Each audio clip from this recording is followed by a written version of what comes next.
Hello, আসসালামু আলাইকুম। কেমন আছেন সবাই? আমার আরেকটি ছোট্ট ভ্লগে আপনাদের সবাইকে স্বাগত জানাই।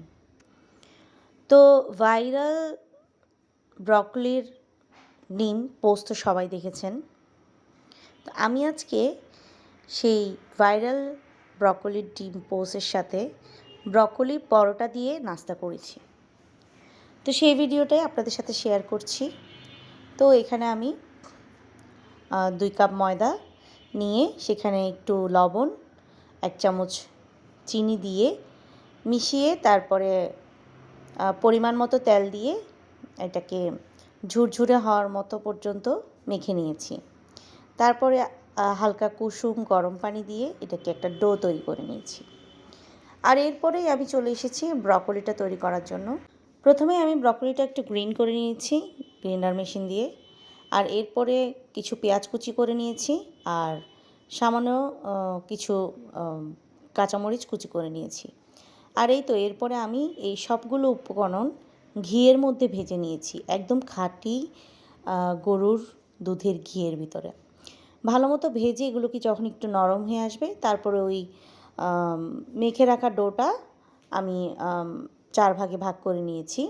এখানে 4টা পরোটা হবে।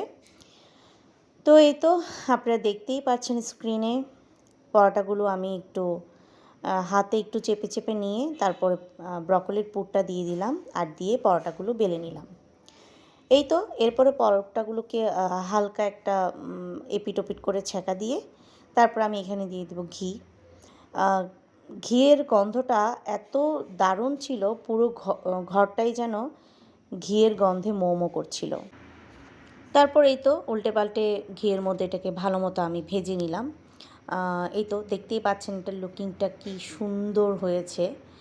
তারপরে আমার ব্রকলির পুরের মধ্যে অল্প একটু পুর বাকি ছিল, তো সেখানে আমি একটা ডিমের সাদা অংশটাকে ভালো করে একটু কাঁটা চামচ দিয়ে ব্লেন্ড করে নিয়েছি সেই ব্রকলির পুরটার সাথে।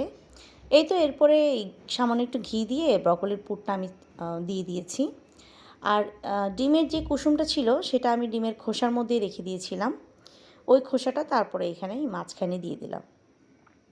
এই তো আর উপরে একটু ব্ল্যাক পেপার ছড়িয়ে দিলাম। তারপর ঢাকনা দিয়ে ডিমটি একটু সিদ্ধ হওয়ার জন্য রেখে দিলাম। আর এই ভাইরাল ব্রকলির ডিম আর এই ব্রকলির পরোটাটা দেখতে যেমন দারুণ হয়েছে, খেতেও কিন্তু খুবই দুর্দান্ত হয়েছে। আর পরোটা আর ডিম ঘি দিয়ে ভাজার কারণে এত সুন্দর একটা ঘ্রাণ ছিল আর খেতেও কিন্তু দুর্দান্ত মজা হয়েছে। তো আমি এখানেই আমার ব্লগটি আজকে শেষ করছি। আসসালামু আলাইকুম।